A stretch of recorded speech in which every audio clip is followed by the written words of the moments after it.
ፊልምና ዝጅምር ኣብ ኣሜሪካ ብትርከብ ሆርስ ኬቭ ዝተባሃለት ንእሽቶ ከተማ እዩ። ኣብዛ ከተማ ዝነብሩ ሰባት ጠቕላላ በዝሖም ካብ 1000 ኣይበዝሑን እዮም። ዋላ እኳ ነበርቲ እዛ ከተማ ብበዝሒ ውሑዳት እንተኾነን ቁጠባዊ ምንቅስቓሶም ትሑት እንተኾነን ኩሉ ሰብ ክሳብ ዝበሃል ብዝኽእል ደረጃ ሕጉሳት እዮም። እዛ ካፌ እዚኣ ድማ ነቶም ሰባት ኣብዛ ከተማ ዝነብሩ እንኮ ናይ መዘናግዒ ቦታኦም እያ። ስራሕ ኣብ ዘይብሎም ግዜ ኩሎም ኣብዛ ካፌ እዚኣ ዝእከቡ ክኾኑ እንከለዉ ኣብ ከባቢኦም ብዛዕባ ዝፍጠሩ ነገራት ኣብዛ ካፌ ኮፍ ኢሎም ይለዋወጡ።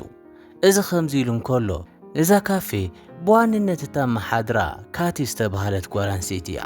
ካቲ ንከተማ ሆርስ ኬቭ ፍሉይ ፍቕሪ ስለ ዘለዋ ዋላ እኳ ናብ ዝሓሸ ቦታ ከይዳ ካልእ ህይወት ክትጅምር ትኽእል እንተነበረት ክሳብ ሕጂ ግን ኣብዚኣ ነታ ካፌ ኣኸፊታ ትነብር ኣላ።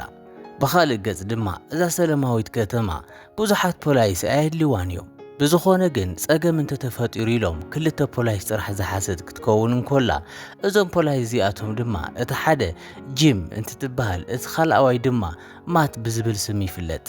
ጂም ማለት ቅድሚ ሕጂ ኣዝዩ ብዙሕ ጅግነት ዝፈጸመ ካብታ ቀንዲ ከተማ ተሰጋጊሩ ዝመጸ ብሉፅ ፖሊስ እዩ። ብኻልእ ወገን ድማ ማት ካብ ሓለቑኡ ጂም ዝወሃቦ ትእዛዛት ብኡንብኡ ዝፍጽም ኮይኑ ነዛ ከተማ እዚኣ ካብ ገበነኛታት ነፃ ብምግባር ፍጹም ሰላማዊት ገይርዋ እዩ። ሓደ መዓልቲ ከምቲ ልሙድ እቶም ውሕዳት ነበርቲታ ከተማ ኣብ ውሽጢታ ካፌ ኮፍ ኢሎም ይርከቡ።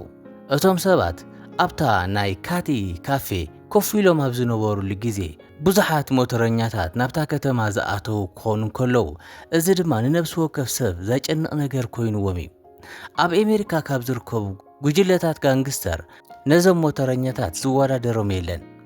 ፖሊስ ከይተረፈ ነዞም ሞተረኛታት ስለ ዝፈርሕዎም በዞም ሰባት ዝተወረረት ከተማ ተመሊሳ ናብ ንቡር ናይ ምምላስ ነገር ኣዝዩ ዘጠራጥሩ እዩ። ስለዚ ድማ ነበርቲ እዛ ከተማ ካብ ሕጂ ሓደ ነገር ክገብሩና እዮም ኢሎም ነዞም ሞተረኛታት ብስግኣት ይርእዎም ኣብ ዝነበሩሉ እዋን ነዝተዓዘበ ካብቶም ሞተረኛታት ሾቤል ዝተባሃለ ብኡንብኡ ናብታ ካፌ ኣትዩ ሾቤል ናብ ውሽጢ ምስ ኣተወ ዝገበሮ ነገር ንካቲ ቢራ ክትቦ ምሕታት እዩ ነይሩ። ካቲ ግና ነታ ከተማ ሓደሽቲ ዝኾኑ ሰባት ቅድሚ ምትእንጋዳ ኣቐዲማ ክፍሊት ስለ ትቕበል ንሾቤል ንምትእንጋድ ፈቓደኛ ኣይነበረትን። እቲ ዝኸፍአ ግን ነበርቲታ ከተማ ካብ ሕጂ ሞት ናይ ሞትና እንዳበሉ ይጽበዩ ኣብ ዝነበሩሉ እዋን ካቲ ነቲ ናብኣ ዝመፀ ሾቤል ርእሱ ብጥርሙዝ ወቕዐቶ። ርእሱ ዝተወቕዐ ሾቤል ድማ እታ ዝወቕዐቶ ሰበይቲ ምዃናን ዘይምዃናን ዘግድሶ ኣይነበረን። ንካተል ዒሉ ኣብቲ ጣውላ ጋጭው ኣብ ዝሃርመሉ ዝነበረ ግዜ ኣቐዲሞ እቶም ሞተረኛታት ናብዚ ከኣትዉ ከለዉ ርዩ ብጥርጣረ እናተኸታተሎም ዝነበረ ጂም ናብታ ካፌ ኣብ ተመሳሳሊ ሰዓት ይበጽሕ። ጂምን ማት ነዛ ከተማ ብምሉኣ ዝሕልው ንሳቶም ስለ ዝኾኑ ዝኣትውን ዝወፅእ ነብሲ ወከፍ ሰብ ይከታተሉ እዮም። ብምዃኑ ከዓ ቅድሚ ደቃይቕ ናይዞም ሞተረኛታት ናብታ ከተማ ምእታው ኣጠራጢርዎም ስለ ዝነበረ ዝገብርዎ ዝነበሩ ነብሲ ወከፍ ምንቅስቓሶም ይከታተልዎም ነበሩ። ኣብ ዝኸድዎ ቦታ ብምሉኡ እንዳተኸታተሉ ጸኒሖም ኣብ መወዳእታ ህይወትካ ንምድሓን ኢሎም ናብ ውሽጢ ኣትዩ። ኣብዚ ግዜ እዚ ጂም ተዓዊቱ ነቶም ሞተረኛታት ብምህራም ንሾቤል እውን ኣብ ትሕቲ ቁፅር ኣውዒልዎ እዩ። ይኹን እምበር ከንቲባ ናይዛ ንእሽቶ ከተማ እዞም ሞተረኛታት ክሳዕ ክንዲ ሓደገኛታት ምዃኖም ስለ ዝፈልጥ ንጂም ምስኣቶም ተዘይነኻኻ ዝሓሸ ምዃኑ ነጊርዎ እዩ። ጂም ግን ብሓሳብ እቲ ከንቲባ ዝሰማም ዓይነት ሰብ ኣይኮነን። ቅድሚ ሕጂ ብዙሓት ማፍያታት ቦይኑ ተጋጢሞም ይፈልጥ። ስለዚ ድማ ሕጂ ዝተተሓዘ ሾቤል እውን እንተኾነ ኣይፈትሑን እዩ። ናብቲ ኣብታ ከተማ ዝርከብ ዓብይት ማእሰርቲ ክወስዶ እየ ብምባል ነቲ ከንቲባ ንዕኡ ንምእማን እንተዘይደኸመ ጽቡቕ ምዃኑ ይነግሮ። እዚ ከምዚ ኢሉ እንከሎ ሾቤል ዝተተሓዞም ሞተረኛታት ተግባር ጂም ሪኦም ስቕ ኢሎም ኣይተቐመጡን። ዋላ እኳ ኣብቲ ግዜቲ ዋላ ሓንቲ ቃል ከየተንፈሱ ናብ ዝመፅሉ እንተተመለሱ ግዜኦም ብምሕላው ግን ኣዝዮም ብዙሓት ኮይኖም ብምእካብ ናብዛ ንእሽቶ ከተማ መፅዮም እዮም። ናብታ ከተማ ምስ መፁ ዝገበርዎ ናይ መጀመርታ ነገር ስርጭት ኤሌክትሪክ ሙሉእ ብምሉእ ምቁራፅ እዩ ነይሩ። ሓንሳብ ኤሌክትሪክ ምስ ተቋረፀ ሰባት ስልኪ ክድውሉን ነንባዕሎም ክራኸቡ ኣይክእሉን እዮም። እዚ ከምዚ ኢሉ እንከሎ ድማ ናብታ ከተማ ዝኣቱ ነፍሲ ወከፍ ሰብ ዝቋሃፀር ጂም እዞም ሞተረኛታት ብበዝሒ ናብታ ከተማ ከም ዝኣተዉ ሰሚዑ ኣሎም። ቅድሚ እዚ ድማ ሓጋዚ ዝኾነ ማት ንሾቤል ናብታ ከተማ ናብ ዝርከብ ቀንዲ ቤት ማእሰርቲ ካብ ጽሑል ይኽዎ ነይሩ እዩ። ስለዚ ድማ ኣብታ ከተማ እንታይ ይፍጠር ከም ዘሎ ዘይፈልጥ ምስኪን ማት ከምቲ ዝተባሃሉ ንሾቤል ሒዙ ብመኪኑ ይኸይድ ነይሩ። ብሃንደበት ግን ኣብቲ መንገዲ ሓደ ሰብ ደቂሱ ይጽበዮ። ማትውን ነቲ ሰብኣይ ምስ ረኣዮ ምናልባት ሓደጋ ዝወረደ ሰብ ክኸውን ይኽእል እዩ ብምባል ብንብኡ ካብ መኪንኡ ወሪዱ ነቲ ሰብኣይ ከልዕሎ ይፍትን። ግን ማት ዘይፈለጦ ሓደ ነገር ነይሩ። እቲ ሰብኣይ ብሓደጋ ምኽንያት ዝወደቐ ሰብ ዘይኮነስ እቶም ሞተረኛታት ንሾቤል ናብ መደበር ፖሊስ ከይዱ ቅድሚ ምእሳሩ ንዕኡ ንምድሓን ክብሉ ዝገበርዎ ተንኮል ምዃኑ እዩ። ስለዚ ድማ ቅድም ኢሉ ኣብ መሬት ከም ዝወደቐ ዝመስል ዝነበረ ሰብኣይ ንማት ኣብ ትሕቲ ቁፅር ብምእታው ንሾቤል ካብቲ ዝተኣሰረሉ ፈቲሑ ነታ መኪና እንዳዘወረ ክኸይድ ጀሚሩ እዩ። ብኻልእ ገጽ ድማ እቶም ሞተረኛታት ናብታ ከተማ ምእታዎም ዝሰምዐ ጂም ናብ ማእኸል እታ ከተማ ብምውፃእ ይጽበዮም ነበረ። ዝሕዝን ግን ከምቲ ንሱ ጽበዮ ዝነበረ ካብ ሓደ ኣንፈት ጥራሕ ዘይኮነስ ኣቐዲሞም ኣብታ ከተማ ተዘርጊሖም ስለ ዝነበሩ ዝርኡ ኸቢቦም እዮም። ከምኡውን ኣብዛ ንእሽቶ ከተማ ዝርከቡ ኩሎም ሰላማውያን ሰባት የጨንቕዎም ኣለዉ። እዚ ከምዚ ኢሉ እንከሎ ኣብዚ ሕጂ እዋን ነዚ ሓደገኛ ጉጅለ ዝመርሖ ዘሎ ዲያብሎ ዝተባህለ ሰብ እዩ።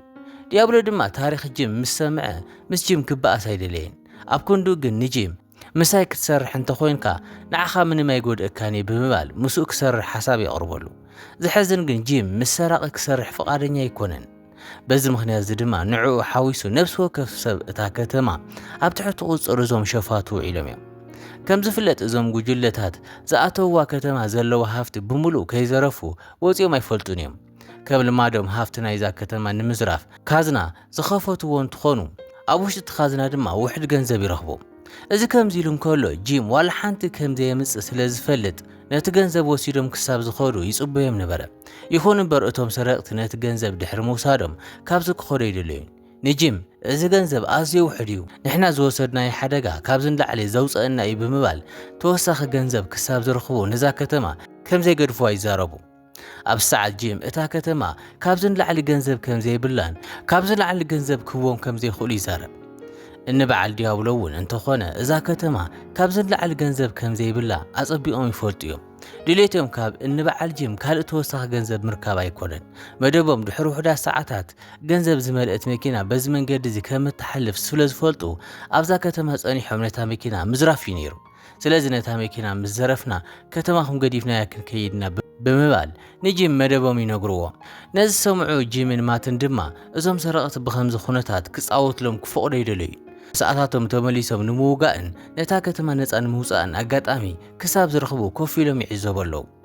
ድሕሪ ናይ ገለ ግዜ ትፅቢት ተዓዊቶም ነቲ ዝጽበይዎ ዝነበሩ ኣጋጣሚ ዝረኸቡ ክኾኑ ከለዉ እቶም ሸፋቱ ሽጉጦም ኣውፂኦም ክትኩሱ ከለዉ ጂምን ማትን ናብ ሓደ ቦታ ኣትዮም ይሕቡ። ኣብቲ ግዜ እቲ ጂምን ማትን ብምሕባኦም ምኽንያት ክልተ ዋላ ሓንቲ ዘይፈልጡ ንጹሃን ሰባት ነበርቲ እታ ከተማ ተቐቲሎም እዮም። ዋላ እኳ በቲ ዝኾነ ነገር ክልቲኦም እንተሓዘኑ ንሳቶም ግን ኢዶም እንተሂቦም ኩሎም ምቕታሎም ስለ ዘይተርፍ ዘለዎም እንኳ ኣማራፂ በዚ ኩነታት ነቶም ሰባት ንምግጣም ምፍታን እዩ። ጂም እቶም ሸፋቱ ነቶም ነበርቲ እታ ከተማ ምቕታል ከም ዘየቋርፁ ምስ ኣረጋገፀ ንማት ነታ ገንዘብ ሒዛ ትመጽእ መኪና ናብዛ ከተማ ቀድሚ እተዋ ደው ከብላ ናብቲ ቦታ ይልእኾ። ደድሕሪኡ ንሱ ናብታ ከተማ ተመሊሱ ንዝኸውን ዘሎ ነገር ይዕዘብ ነበረ። እቶም ወረርቲ ነታ መኪና ንምዝራፍ በቦቶኦም ሒዞም ይጽበዩ ከም ዘለዉ እውን ተዓዚቡ እዩ።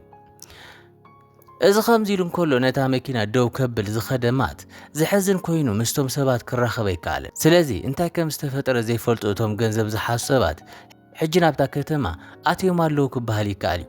ኣብዚ ግዜ እዚ እቲ ነታ መኪና ይዝውራ ዝነበረ ሰብ ዋላ ሓደ ነባረታ ከተማ ኣብ መንገዲ ብዘይምርኣዩ ቁሩብ ተጠራጢሩ እዩ። ካልእ ግዜ ዝፃወቱ ቆልዑ እውን እንተኾኑ ኣብቲ መንገዲ ኣይሰኣኑ ነይሮም። ምናልባት ገለ ፀገም ክህሉ ይኽእል እዩ ብምባል ንብፃይ ወሪዱ ነቲ ነገር ከጻሪ ይልእኾም።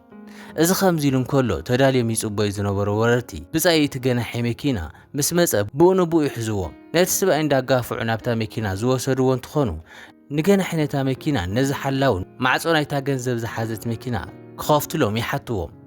ዝሕዝን ግን እቶም እሙናት ሰራሕተኛታት ማዕፆ መኪና ከፊቶም ነቲ ገንዘብ ካብ ምዝራፍ ሞቶም መሪፆም እዮም። ዋላ እኳ እቶም ሓለውቲ ቃሎም ንምሕላው ክብሉ ህይወቶም ተሰኣኑ እዞም ወረርቲ ግን ፈንጂ ብምጥቃም ማዕፆ ናይታ መኪና ከፊቶም እዮም። ኣብ መወዳእታ እውን እቲ ሃንቀው ዝብሉ ዝነበሩ ገንዘብ ኣብ ኢዶም እትዮም እዮም። ብኡ ድማ ዲያብሎን ኩሎም እቶም ሰባቱን ይሕጎሱ። በኣንጻሩ ካብ ማእኸሎም ድማ ማሪን ዝተባህለ ሓደ ሰብ ዋላ እኳ ነቲ ኩሉ ገንዘብ ኣብ ኢዶም ክእትዎ እንተኸኣሉ ብዙሓት ሰባት ብሞቶም ምኽንያት ግን በቲ ነገር ሕጉስ ኣይነበረን። እዚ ከምዚ ኢሉ እንከሎ ዲያብሎ ዋላ እኳ ነቲ ዝደልዮ ዝነበረ ገንዘብ ኣብ ኢዱ እንትእተዎ ጂምን ማትን ካብቲ ዝተሓውሉ ክሳብ ሕጂ ክወፁ ስለ ዘይከኣሉ ቁሩብ ስግኣት ፈጢሩሉ እዩ። ስለዚ ድማ ነቶም ነበርቲ ናይታ ከተማ ኣኪቦም ናብ ዘቐመጥዎም ክፍሊ ብምእታይ ንካቲ ሒዝዋ ዝወፀ ክኸውን እንከሎ ኣብ ልዕሊ ካቱ እውን ሽጉጥ ብምቕናዕ ካብ ዘለውዎ ዘይወፁ እንተኮይኖም ከም ዝቐትላ የፈራርሖም። እዚ ከምዚ ኢሉ እንከሎ ማት ኣብ ልዕሊ ዝገብር ዘሎ ዲያብሎ ብሮ ተቐኒዑ ይርከብ። ንሓለቁ ደው ኢሉ ንኽትኩስ ፍቓድ ኣብ ዝሓተተሉ ሰዓት ሓለቁ እጅም ድማ ብዝኾነ ተኣምር ከይትኩስ ነጊሩ ወይ ምናልባት ተኩስካ እንተስዒትካዮ ካቲ ክትመውት እያ፣ ነዚ ድማ ካልእ ሜላ ኢና ክንጥቀም ዘለና ይብሎም። ንማት እውን ከይትኩስ ነጊሩ ነቲ ስልኪ ይዓፅዮ። ነዚ ሰምዕ ማት ድማ ነቲ ቀጻሊ ውጥን ንምትግባር ክብል ንዲያብሎ ኢዱ ይህቦ። ስለዚ ነዚ ምዝንግዖ ምስተዓዘበ ጂም እውን ነቲ ኣጋጣሚ ብምጥቃም ናይዚ ኩሉ ነገር መበገስ ዝኾነ ንሾቤር ርእሱ ብምውቃዕ ይቐትሎ። ቀፂሉ እውን ሓንቲ መኪና ብምፍንጃር ትኩረቶም ብድጋሜ ዝኸፋፈሎ ክኸውን እንከሎ ነቲ ኣብ ማእኸሎም ዝርከብ ነማሪን ዝተባሃለ ሰብ እውን ሒዙ ናብ ቤት ማእሰርቲ ዝወሲድዎ እዩ። ኣብዚ ግዜ እዚ ጂም ማሪን ቅድሚ ሕጂ ኣብ ወተሃደራዊ ህይወት ዝሓለፈ ሰብ ምዃኑ ስለ ዝፈለጠሉ ኣብ ከምዚ ዓይነት ቦታ ብምርካቡ ይወቕሶ ነበረ። ማሪን እውን እንተኾነ ኣነ ሰባት ክጉዱ ኣይደለኹን ነይረ፣ ሕጂ እውን እንተኾነ ምእንቲ እቶም ዝሞቱ ሰባት ክብል ምስኣቶም ክበኣስ ይኽእል እየ ብምባል ንጂም ሕጂ እውን እንተኾነ ሰብኣውነቱ ከም ዘይረሓቆ ጂም እውን ነብሲ ወከፍ ቃላት ማሪን ዝኣመኖ ክኸውን እንከሎ ኣብ ሰዓት ድማ ዓርኩማት ተታሓይ ስለ ዘሎ ኣብ ጎድኑ ክስለፍ ክብል ንማሪን ሽጉጥ ሂቦ። መሬትና ክቕየር እንከሎ ድማ መራሒ ናይቶም ሸፋቱ ዝኾነ ዲያብሎ ናብቲ ቦታ መፂኡ ኣብቲ ግዜቲ ኣብ መንጎ ዲያብሎን ማሪን ምልዋጥ ተኹስ ተኸፊቱ ዝነበረ እንትኸውን ዝሕዝን ነገር ድማ ማሪን ኣብዚ ግዜ እዚ ሂወቱ ስኢኑ እዩ። ብኻልእ ገጽ ድማ ነቲ መደበር ፖሊስ ንማሪን ብሕድሪ ሂብዎ ዝነበረ ጂም ምስቶም ዝተረፉ ንምግጣም ናብ ቅድሚት መፂኡ ኣብቲ ቦታ ድማ ብዘይካ መራሒኦም ዲያብሎ ነፍሲ ወከፎም ዝቐተሎም ክኸውን ከሎ ብሞተር ይሃድም ንዝነበረ ዲያብሎ እውን በታ ካቲ ሒዛትሉ ዝመፀት ፈረስ እንዳተኸተለ የጨንቆሎ። ኣብዚ ግዜ እዚ ዲያብሎ እዛ ፈረስ መቸም ካብ ሞተር ኣይትቐድመን እያ ብምባል ብትዕቢት ይዝውር ነበረ። ግን ናይ ብዙሕ ግዜ ተመክሮ ዘለዎ ጂም ጎማታት ናይታ ሞተር ብምውቃዕ ዲያብሎ ከም ዝወድቕ ዝገበሮ ክኸውን ከሎ ኣብ መወዳእታ ዘይድፈር ኢሉ ዝሓሰበ ዲያብሎ ኣብ ትሕቲ እግሩ ገይርዎ እዩ። ኣብዚ ግዜ እዚ ዲያብሎ ድማ ንጹሃን ናይ ምጉዳዕ ዕላማ የብለይን በጃኻ ልቕቐ እንዳበለ ንጂም ይልሙኖ ነበረ። ዝሕዝን ግን ጂም ዝኾነ ይኹን ዓይነት ምሕረት ኣየርአን።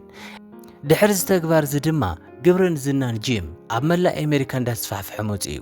ከምኡውን ጂም ውሩይ ኣብ ዝኾነሉ ሰዓት ነታ ንእሽቶ ከተማ ሆርስኬ ገዲፎ ኣብ ክንዲ ምኻድ ኣብዛ ንእሽቶ ከተማ ምስ ካቲ ርክብ ጀሚሩ ብሓጎስ ዝተመልኦ ህይወት ከም ሓድሽ ጀሚሮም እዮም። እምበር ከስ ክቡራት ተኸታተልትና ናይ ሎም ፊልም